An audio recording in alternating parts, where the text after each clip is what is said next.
जरा सोचिए, एक तरफ एक डेवलपर है जो एआई को बस यूं ही कह देता है एक लॉगिन सिस्टम बनाओ, और बूम, स्क्रीन पर आ जाता है एक उलझा हुआ टूटा-फूटा कोड।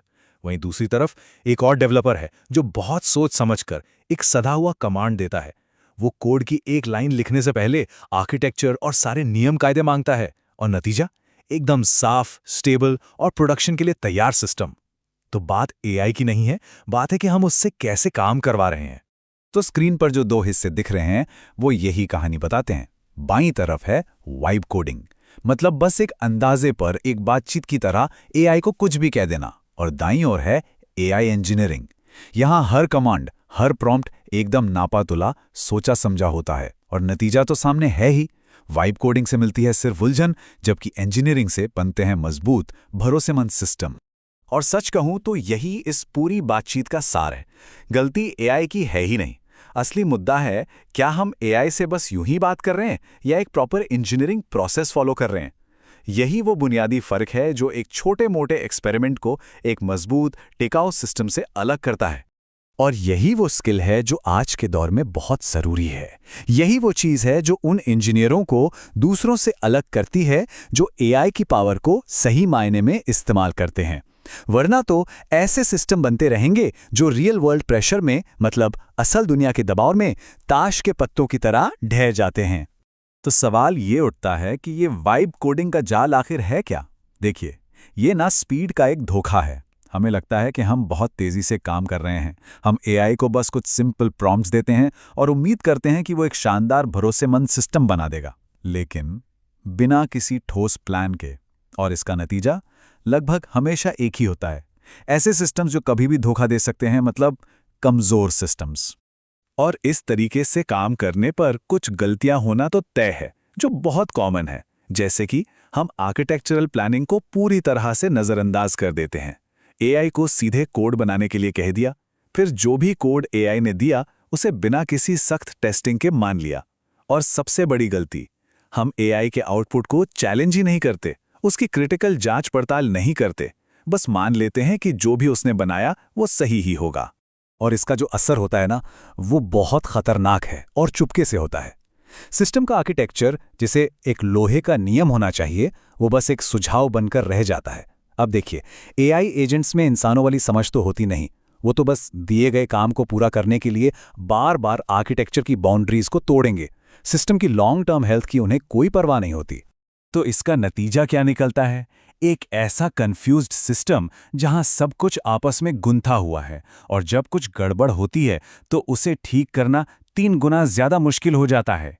एआई के हर एक कोड कमिट के साथ आपका टेक्निकल डेट, यानी तकनीकी कर्ज, बस बढ़ता ही चला जाता है। देखिए, इन प्रॉब्लम्स को समझना और मानना ही इस कैजुअल प्रॉम्प्टिंग से निकलकर एक डिसिप्लिन्ड एआई इंजीनियरिंग की तरफ बढ़ने का पहला सबसे ज़रूरी कदम है। अगर ये बातें सही लग रही हैं तो इस विश्लेषण को एक लाइक ज़रूर दें, और कमेंट्स में वाइब कोडिंग लिखकर हमें बताएं कि ये प्रॉब्लम आप भी समझते हैं। चलिए अब बात करते हैं समाधान की। और हल सिर्फ बेहतर प्रॉम्प्ट्स लिखना नहीं है, ये उससे कहीं ज़्यादा गहरा है। इसके लिए हमें अपनी सोच, अपनी मानसिकता में एक बहुत बड़ा बदलाव लाना होगा। हमें सिर्फ प्रॉम्प्ट नहीं, बल्कि वो पूरा माहौल, वो पूरा एनवायरनमेंट डिज़ाइन करना होगा जिसमें एआई ऑपरेट करता है। इसी को कहते हैं कॉन्टेक्स्ट इंजीनियरिंग। ये सिर्फ सही सवाल पूछना नहीं है, बल्कि एआई के लिए काम करने का पूरा माहौल तैयार करना है। इसको ऐसे समझिए, जैसे आप किसी शेफ को सिर्फ रेसिपी लिखकर नहीं दे रहे, बल्कि उसे एक फुली इक्विप्ड किचन दे रहे हैं जिसमें सही समय पर सही सामान पहुंच रहा है। और यहां पर इन दोनों के बीच का फर्क एकदम साफ हो जाता है। देखिए, प्रॉम्प्ट इंजीनियरिंग का फोकस होता है एक सिंगल इंटरैक्शन, एक अकेली बातचीत को बेहतर बनाना। लेकिन कॉन्टेक्स्ट इंजीनियरिंग वो पूरे प्रोडक्शन ग्रेड सिस्टम को डिजाइन करने के बारे में है। एक ऐसा सिस्टम जो स्टेट और कंटिन्यूटी बनाए रखे। सीधी भाषा में कहें तो ये एक प्रोटोटाइप और एक final ready to launch product के बीच का फर्क है। और इसकी शुरुआत होती है आर्किटेक्चर फर्स्ट अप्रोच से। मतलब एआई से कोड की एक लाइन भी लिखवाने से पहले डेवलपर्स सिस्टम का पूरा ढांचा, पूरा ब्लूप्रिंट तैयार करते हैं। इससे ये पक्का हो जाता है कि सिस्टम की डिजाइन का कंट्रोल एआई के पास नहीं, बल्कि इंसानों के हाथ में है। अब आते हैं अगली टेक्निक पर। यह है शुरू से ही एक्यूरेसी, यानी सटीकता को पक्का करना। यहां हम एक सेफ्टी नेट बनाते हैं। मतलब टेस्ट्स के बारे में बाद में नहीं सोचते, बल्कि उन्हें सबसे पहले रखते हैं। हम ये पक्का करते हैं कि एआई जो भी कोड बनाए, वो कोड लिखे जाने से पहले ही हमारी सारी ज़रूरतों को पूरा करने के लिए तैयार हो। और ये है टेस्ट फर्स्ट प्रॉम्प्टिंग। ये वर्कफ्लो हमारे पुराने तरीके को एकदम पलट देता है। कैसे? डेवलपर अपनी ज़रूरतें बताता है, एआई पहले उन ज़रूरतों के हिसाब से एक डिटेल्ड टेस्ट सूट बनाता है और उसके बाद ही सिर्फ उन टेस्ट्स को पास करने के लिए ज़रूरी कोड लिखता है। सच कहूं तो ये एक गेम चेंजर है। ये जो एआई असिस्टेड टीडीडी साइकिल है ना, रेड ग्रीन रीफैक्टर, ये क्वालिटी एश्योरेंस को किस्मत के भरोसे नहीं छोड़ता, बल्कि उसे एक सिस्टमैटिक प्रोसेस बना देता है। इसका सबसे बड़ा फायदा ये है कि गलतियां कोड बेस में पहुंचने से पहले ही पकड़ में आ जाती हैं। लेकिन रुकिए, बात सिर्फ आर्किटेक्चर और टेस्ट पर खत्म नहीं होती। एआई वर्कफ्लो पर सही मायने में महारत हासिल करने के लिए हमें कुछ एडवांस टेक्निक्स की भी जरूरत पड़ती है, खासकर तब जब हमें लंबी स्टेटफुल इंटरैक्शंस को मैनेज करना हो और गलतियों को कंट्रोल से बाहर जाने से रोकना हो। तो पेश हैं चेक पॉइंट्स। इसे आप एआई एजेंट्स के लिए एक सेफ गेम की तरह समझ सकते हैं। होता क्या है कि सिस्टम एक स्टेबल, सही सलामत स्टेट का स्नैपशॉट ले लेता है। अब अगर आगे चलकर एआई कोई गड़बड़ करता है या अपना कॉन्टेक्स्ट भूल जाता है, तो हमें सब कुछ शुरू से करने की जरूरत नहीं। हम बस उस सेफ चेक पॉइंट पर वापस जा सकते हैं। और कभी-कभी ऐसा भी होता है कि एआई एक ही गलती को बार-बार दोहराने वाले फेलियर लूप में फंस जाता है। ऐसे में ये स्ट्रैटेजीज बहुत काम आती हैं। कई बार सबसे अच्छा तरीका होता है कि आप एक नया सेशन शुरू करें या एआई का मोड बदलकर उसे प्रॉब्लम को एनालाइज करने के लिए कहें। मतलब एक ही चीज पर अटके रहने से बेहतर है कि अप्रोच को ही बदल दिया जाए। और अब बात करते हैं एक बहुत ही पावरफुल टेक्निक की। ये है एआई को मजबूर करना कि वो अपने ही काम को क्रिटिसाइज करे, उसकी कमियां निकालें। इससे एक ऐसा सेल्फ इंप्रूवमेंट लूप बनता है जहां सिस्टम हमारे दिए गए गाइडेंस के तहत अपने ही आउटपुट को लगातार बेहतर बनाता जाता है। ये कुछ ऐसा है जैसे आपके पास एक इनबिल्ट कोड रिव्यूअर हो जो कभी थकता नहीं।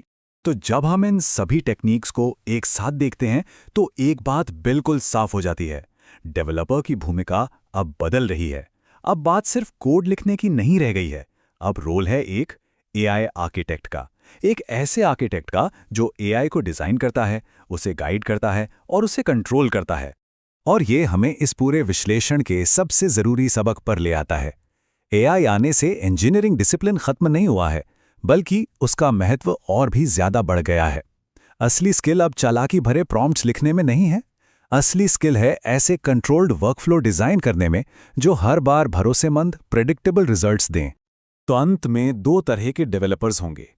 एक तरफ द एआई आर्किटेक्ट, जो इन नए तरीकों में महारत हासिल करके भविष्य के मजबूत सिस्टम्स बनाएंगे, और दूसरी तरफ द वाइब कोडर, जो बस बातचीत के लेवल पर ही अटके रहेंगे और ऐसा कमजोर कोड बनाते रहेंगे जो रियल वर्ल्ड प्रेशर में फेल होना ही होना है। और इसी के साथ हम एक आखिरी लेकिन बहुत जरूरी सवाल पर आते हैं जो हम सभी को अपने आप से पूछना चाहिए। क्या हमारी टीम का एआई वर्कफ्लो एक सस्टेनेबल एडवांटेज, यानी एक स्थायी लाभ बना रहा है, या फिर हम बस पहले से कहीं ज्यादा तेजी से तकनीकी कर्ज जमा करते जा रहे हैं?